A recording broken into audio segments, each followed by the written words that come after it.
All right, so I'm Ahmed Zamli. I'm a YGL member and a 2014 grad of industrial engineering. And I have the honor today to moderate a fantastic panel about entrepreneurship. And specifically in the context of being in this amazing city that's a gateway to international markets. We have some amazing panelists today.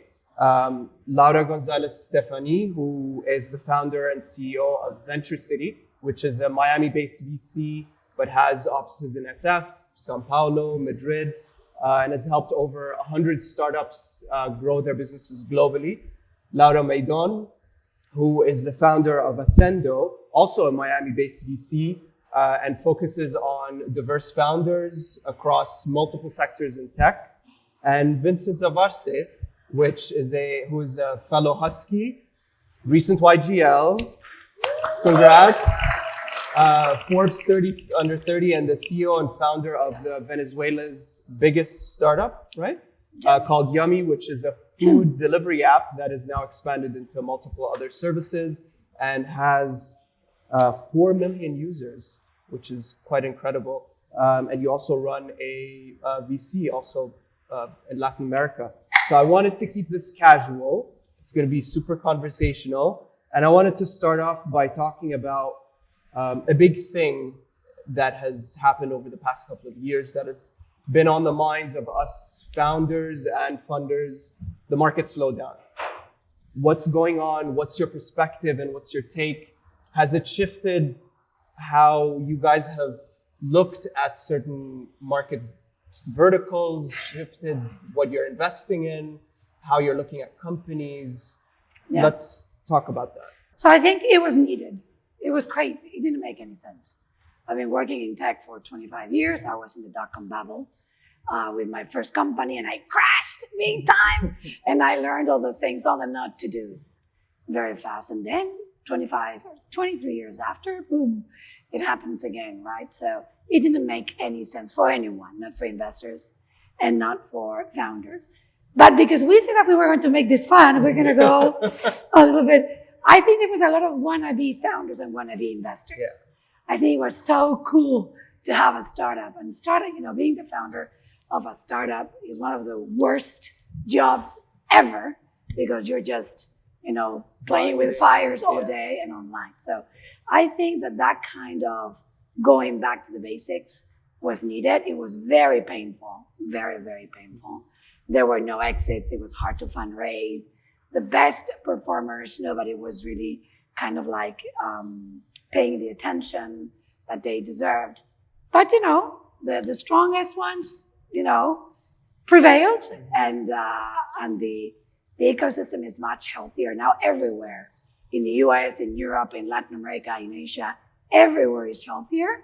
And the ones that decided to stay, because they are like the long-term visionaries, will definitely have their fruits at some point. So, what about from the founder's perspective?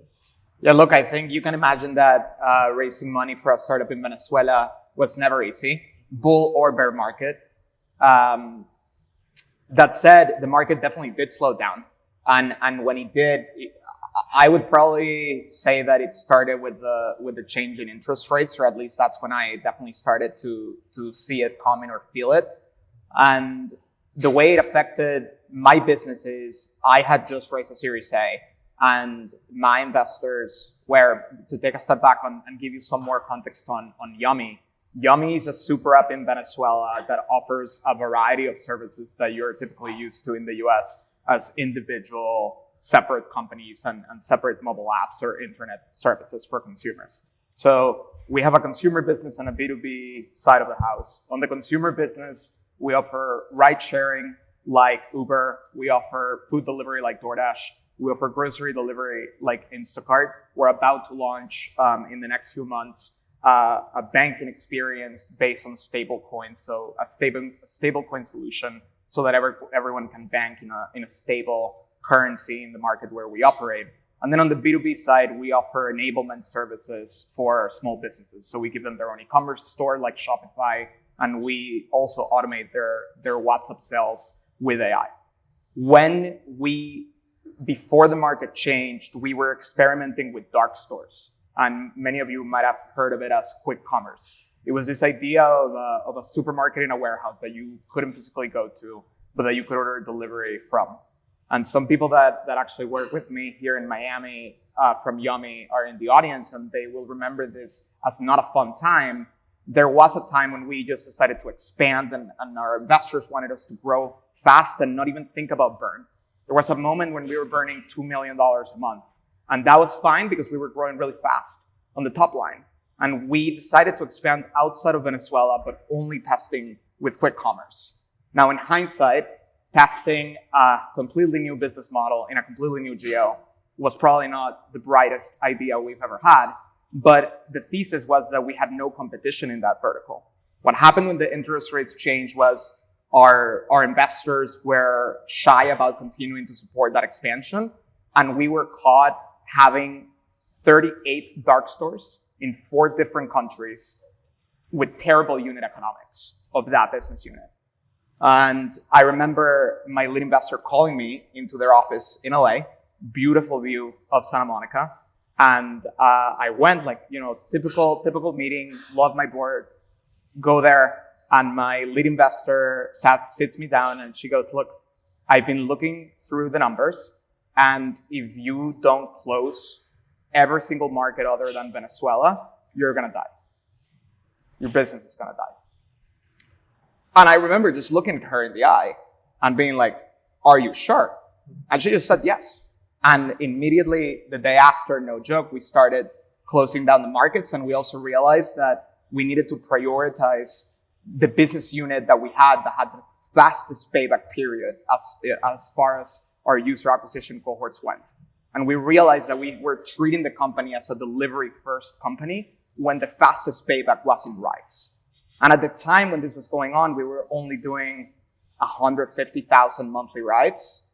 Fast forward to the change we made. We finished the year after doing this transition in 8 months. We went from 100,000 rides monthly to over 1 million rides a month. And that's what actually saved the company. And we didn't need more funding after that, and now we're profitable. But if we had not done that and acted quickly and had what I would call like execution paralysis, we would have died as a result of the market, because a startup in Venezuela, even though it's having an amazing economic impact, which I think is what this amazing panel is about, we would have ceased to exist. And being just another example why a startup can't exist in Venezuela. I think what you show is great traits in an entrepreneur, because he said 2 things. He listened to his investor and then he acted on it. And, from my perspective, there's not many founders that do that. And that's what Laura was mentioning. I think that we've had the benefit of building our careers in emerging markets, and also because of our years of experience through different crises. And so I think I have a very different take. I always think that scarcity brings opportunity. I actually started thinking about building the fund right before the market crashed. And, that allows for conviction on the thesis, for, better opportunity in investment. It's like the market gets clean, right? So of course it's not fun. It hasn't been easy fundraising either for us as venture capitalists. And I have, my friend here also building a fund like me. And so it's been very interesting, but I really think that, you really see the light in the founders that really have the resilience and that are really pivoting to build. And then on the fundraising side for us, I think it also tells you who is a true partner, who's really, has your back as well. So you get saved from, it's a big thing about focus also. And I don't know, what would you think in the next 3 years? Are we, given that interest rates are not going to come crashing down back to where they were, and we're not going to go back to the go-go days of 2-3 years ago, do you think we're going back to fundamentals of businesses, back to kind of high focus, refinement? We shouldn't. Or have we learned our lesson? I guess. No. The most fascinating companies have always been created in crash moments. I was one of the first employees at Facebook, and I had the pleasure to work with Mark. And visionaries, we need visionaries more than ever right now. So we shouldn't pay attention to, the safe. This is venture capital is not a place for safe bets. It's absolutely the most unsafe asset there is. So, but I think this is where Laura and I can get into. I mean, I do think that if you were saying like, the lack of capital allows founders to build better, in my opinion. Yeah. Right? And so in my case, I invest in segments that by definition don't have access to capital. So they already are building their companies like that, right? So they can do a lot with little. And when they have the opportunity to scale, that's when they need the money. And that's where we need to really have, their back. And so I think that, I think we're living parallel worlds. I think you have mainstream venture, crazy valuation still, a lot of money going into AI, a lot of people behaving the same. And then we're going to talk you about have that. other type of investors that were closer to the founders, right? Yeah. And we see different opportunities. And I think we're living a very unique moment in time where, at least in the United States, but everywhere, I mean, amidst the global political, crisis or polarization, I think what's interesting is that the speed of technology is converging with shifts in demographics, in economic power, and that creates a lot of opportunities for different founders to build. By the way, to tag along to that, sorry to interrupt, I think there is when the economy gets rough for the startup world, the reaction is funds go to funding the market that they feel comfortable with. So if you remember, not too long ago, every fund decided to have like a LATAM strategy. And when the interest rates went up, that went out the window. Like every fund stopped investing in LATAM, but they went back to investing in what they feel comfortable with and the most developed venture capital economy in the world, I would say, is definitely the United States, which is incredible. And it's an example for the rest of the world in that sense. I disagree. Okay. We can talk about that in 1 second. I think the US has a breadth of venture capital availability, which just creates a lot of opportunities for founders. But I think the other thing that happens is founders in the rest of the world need to exist, no matter what. And so I think if you are a founder, from my seat as a founder, it doesn't matter what's going on with interest rates and like what's going to happen in 2 years, 3 years, whatever. A lot of people, when I pitched them Yummy, started asking me, what's your exit going to be?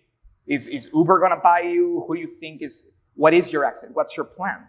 And the fact is, I just want to build the largest tech company in Venezuela's history. I want to be the exit. I'm not looking for an exit. And as an investor, I never invest in founders that are looking to flip a company. I think there will be opportunities to cash out, to have secondary opportunities, but I think only founders that are building iconic companies and that are in this for the really long run and are willing to stay in a company for 20 years. A lot of people say it's 5 to 7 years journey. I think it's 20 plus. The best times of Airbnb are yet to come. The best time of Meta, the company you worked at, right? Facebook has never been more valuable than today. And they're, not, are they 20 years old? I don't even know. Yeah. 20 plus. Yeah, they were born in 2004. Yeah. So I think it needs to be a founder that's resilient and that fundamentally what's happening in the economy doesn't matter. What matters is your mission. My mission was to today we have 50,000 gig economy workers in Venezuela that are able to earn a living. And I hope that it's going to be over 200,000 gig economy workers by 2028. And that's going to happen regardless of what's happening with interest rates and regardless of if someone wants to give me money or not. How does that 20-year plus sound to you guys? Because that's usually shuts the door in VC. Let me explain why why I disagree with what you said about. So there's no question that the largest amount of capital available for venture capital is in the US. And thanks to the US, thanks to Silicon Valley in many ways, we all learned in different places around the world. But when you think about where is the talent, the largest pools of talented engineers are in Brazil, in India, in Argentina, in places in Eastern Europe, the best mathematicians. The Nobel Prizes are still, most of them, in Europe. So there is, I think that we're just witnessing slowly a shift into, does it really matter that you build a company in the US anymore? Maybe you can build a fascinating company like Stripe out in Dublin, Ireland, or like UiPath in Romania, and then you have a multi-billion-dollar business. So at some point, of course, that you have to come to the US and get reignited by what happens here. But talent has no zip code anymore. And capital doesn't and either. Capital, it doesn't have a zip code anymore. My fund, I moved from Silicon Valley to Miami because I thought that the energy and the founders that I was meeting here were the founders of the future. Of course, we don't care about what's going on. Again, I'm an early stage investor, so of course that I don't care about what's going on. It's not that I don't care, but I don't pay attention with what happens macro. Because the founders that I'm investing in are going to be disrupting industries in the next 10, 12 years. So they better be able to work in the ups and downs of what's happening. So I want to add to that. Prior to Ascendo, I built Endeavor in Miami, which is part of a global organization. And Endeavor has demonstrated that, great founders come from all backgrounds. In fact, Kaufman Fellows published last year that it's the largest network of unicorns outside the US. I think what is interesting today is that, the country's limits are blurring, but there's also, always capital gets drawn to larger markets, for sure. So on one hand, the US has the benefit of a large pool of, consumer. So for testing, it's great. For growing, it's great. And you can scale here. You can also scale outside. Mm-hmm. I think the most interesting opportunities are going to be, of course, global and pan-regional. And, in my case, I'm very interested in how, founders from different backgrounds can weave cultural insights into innovation to tap into these new generations of consumers, of markets where everything gets more blended. And, although the world, when we look macro, it seems very divided. At the end of the day, the generations are not, right? Mm-hmm. So how do we innovate there? I love what you said, that talent has no zip code. I think it's a phrase that I will remember for a long time because I've been investing for a significantly shorter time than both Laura's. But in the 4 years that I've been investing, we actually, our MOIC, which I think is one of the standards, how you track performance in venture capital, my MOIC for founders that are international is 4.5 times higher than the founders that are of a local developed economy. And I think the reason for that I've kind of come up with is, I think that immigrants, or the act of immigration, or the act of developing in a harder market, and what you mentioned about operating with less resources, just creates a different mentality, gives you more adaptability. And the way I think about how I've operated my own business is, we've tested so many verticals, and we've been willing to mold the business into what it is today by being flexible. I think yes, we wanted to build a super app, but the way that looks like and the way we get there, I think we have to be flexible and be able to have the sensitivity to listen to our customers and to the market. And I think immigrant founders in general, I've seen, are just incredible. And I think I share that with the view of Northeastern, of being like a super global university that accepts a lot of international students, and then now it is putting campuses all over the world.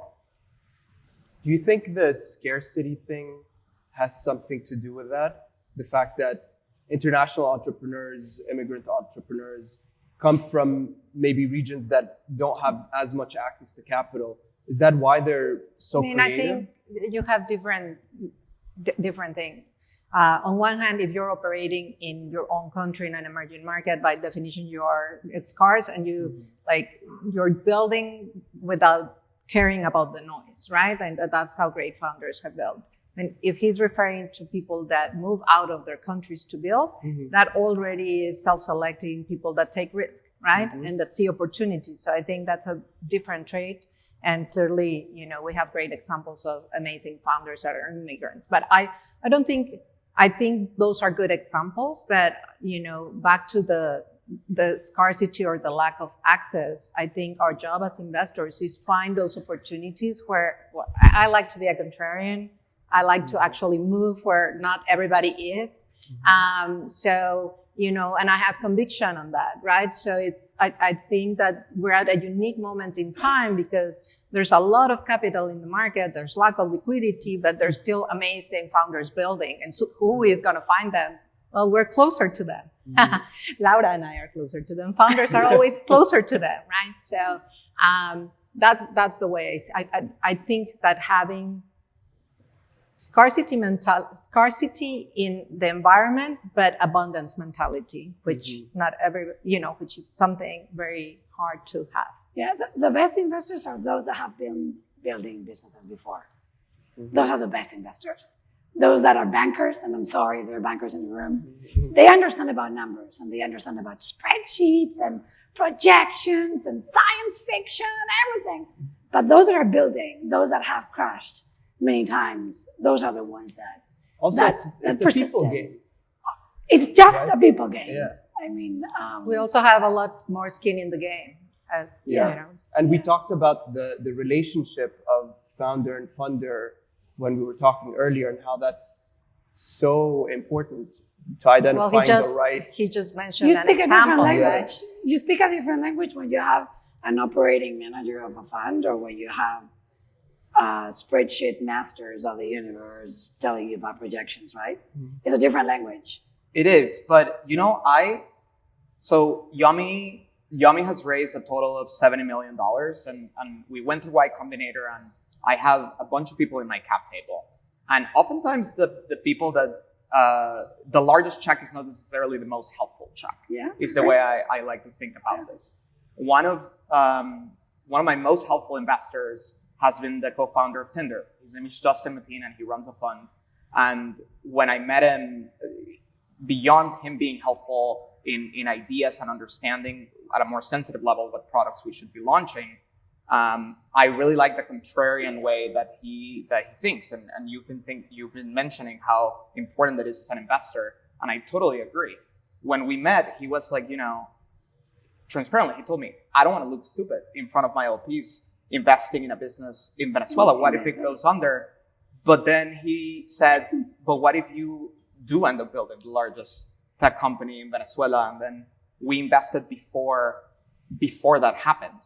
I was actually talking to Rich Damore yesterday, and I was pleasantly surprised to hear him say how he sees a lot of opportunity in Venezuela, and how he thinks that a lot of the Venezuelans that are young global leaders need to go build in Venezuela whenever that fixes itself. And I agree with him on the Venezuela potential, but I actually disagree on the timing.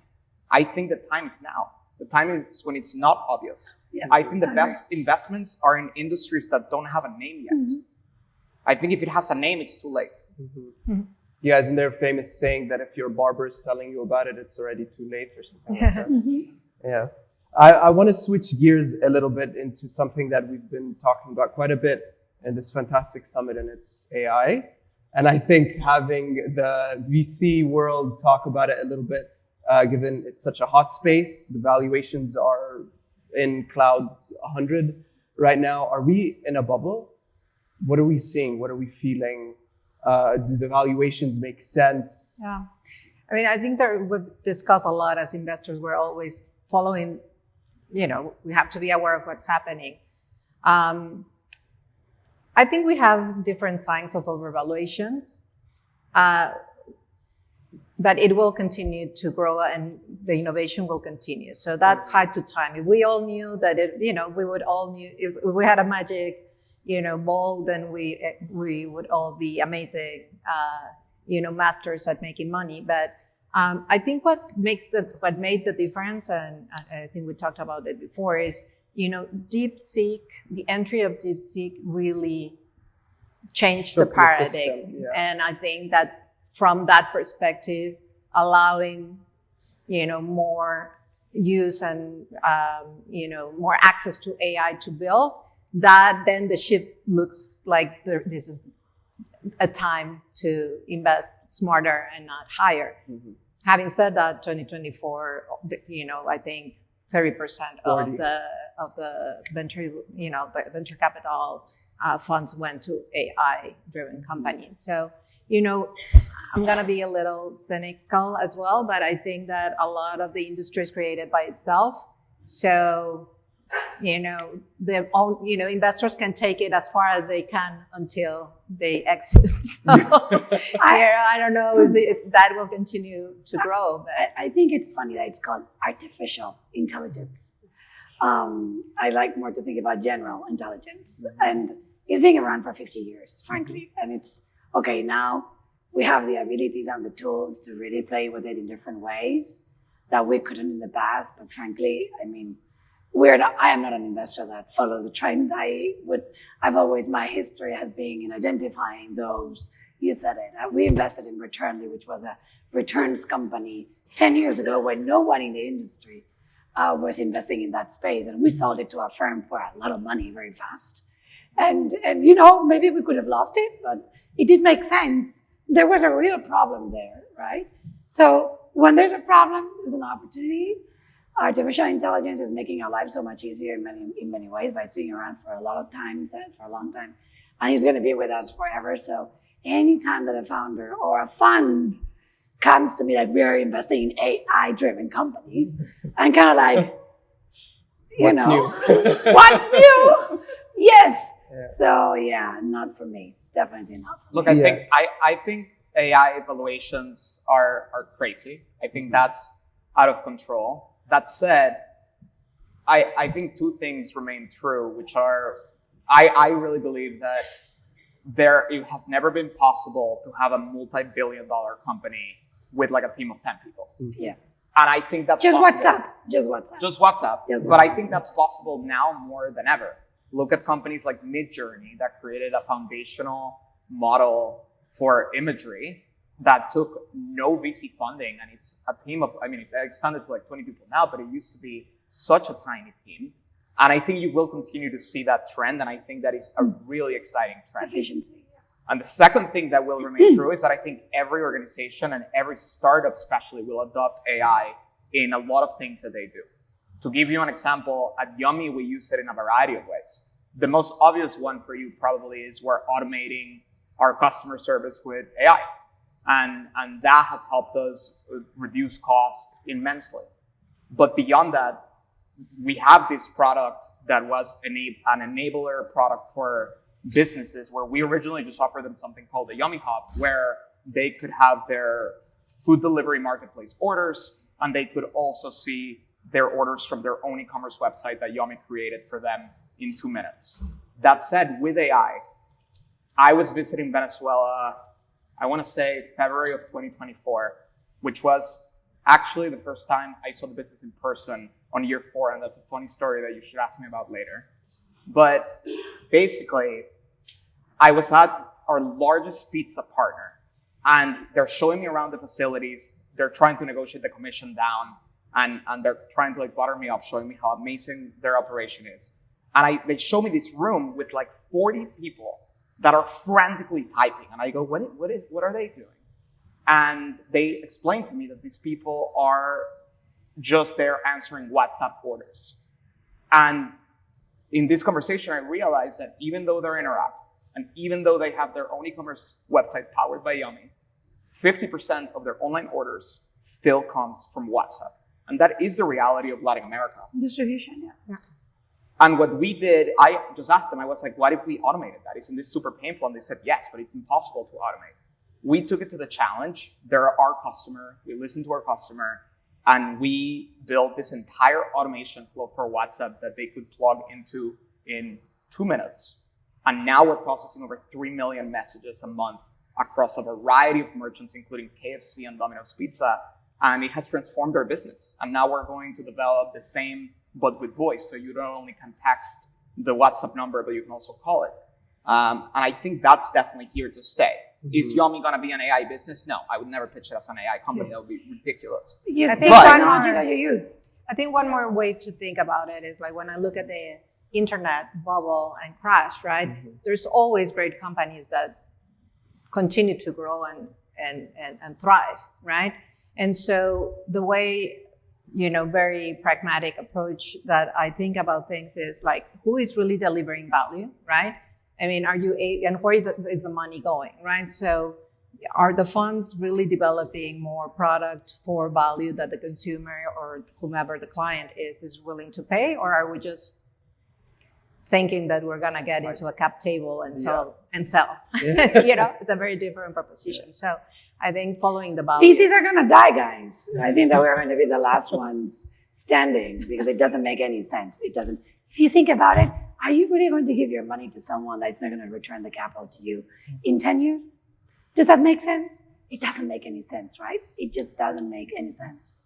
And at the same time, from the founder's perspective, the relationship that historically has been created with the investors as VCs doesn't make sense any longer. I think that we're also going to be disrupting. We need liquidity, we need agility, it can't be that it's so hard for founders like you to raise the capital. It can't be that you spend most of your time fundraising when you should be just paying attention to your customers. So again, I think that in the next 5 years, a lot of things are going to happen because this industry needs to be absolutely repurposed.